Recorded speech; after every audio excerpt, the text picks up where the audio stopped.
Hi, boys and girls. So for today, for writing, your job is to write a story. So I want you guys to think about what are some qualities that a story has. So stories have beginning, middles, and ends, right? You have to have all the parts of a story to make it kind of flow.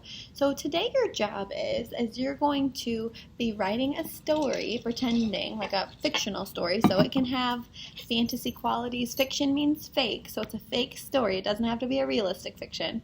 It's a fake story about a student on their very first day of third grade. So you can make up a story. But before you get to writing today, I wanted to remind you of some really good writing rules. So the other day, I think it was on Monday, we came up with some rules together as a class about ways that we can be the best writers we can be. And so I want to review those rules. I wrote them on a sheet of paper, and the paper is yellow, so hopefully it doesn't blind you, but these are some writing rules that we need to make sure that we use as good writers. So we want to get started right away.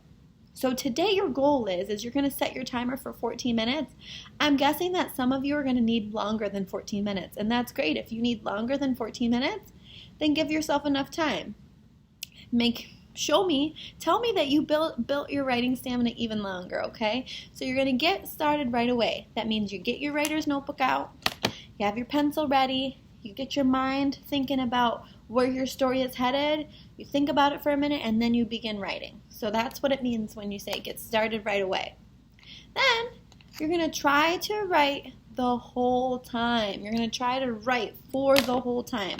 So what does that mean? That means that once your finger, or your pencil I should say, is on the paper, you're going to try to just keep the writing flowing, right? You're going to try to just continuously write. Now, are you going to have to take a break and think about what you're going to write next? Of course. But sometimes I've found in the past that if you're not writing, you get distracted. So you need to get started right away, get your mind where you're supposed to be, especially since you're at home, right? There's lots of distractions. So you should be in your cozy space.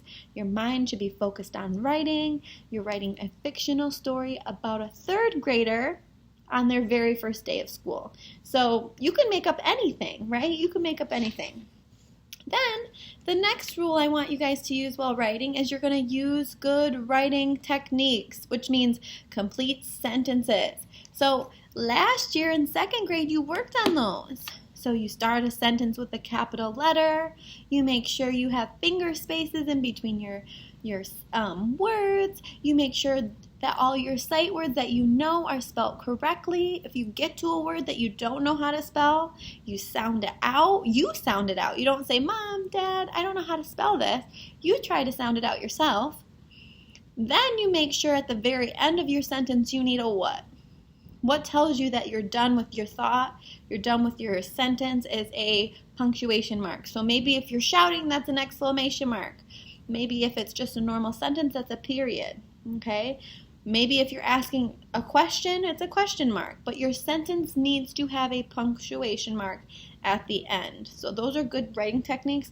And last but not least, all Miss Johanna is ever going to ask is to try your best. I always tell my students to try your best and forget the rest. That's all I can ask of you. So I want you to think about where you want. So before you get to writing, I want you to think about what's going to happen in your story. So if Miss Johanna were writing a story today, and I'm going to pretend that my story is about a third grader on their very first day of school, I want to start my story once upon a time, because I want mine to be fictional. So I would say, once upon a time, because I need to hook the reader. Once upon a time, there was a third grader named, her name's going to be Sparkle. Okay? So that's how I started my sentence. Once upon a time, there was a third grader named Sparkle. Now, I already decided that my story is going to be about this little girl. She gets to school on the very first day, and people are making fun of her name. So she's going to figure out how to stand up for herself and how to teach her classmates that it's not nice that they make fun of her name, because her name is unique, and she's going to overcome that problem and there's going to be a resolution. So I know that that's how my story is going to end up today. I cannot wait to see your story. So I want you to be creative. I want you to have fun with this assignment. So remember, your job is to get your writer's notebook out. You need to have your pencil ready, and you're writing a story today. You're writing the story today about a third grader on their first day of school. Now, does it have to be real? No, it's a fictional story. So I want you to have fun with it. I want you to be creative, and I can't wait to read them. So you're going to keep them in your writer's notebooks, and the next time we're going to be live, I'm going to call on a couple people that want to share their writing. So I can't wait to see it soon. Have a great day, guys.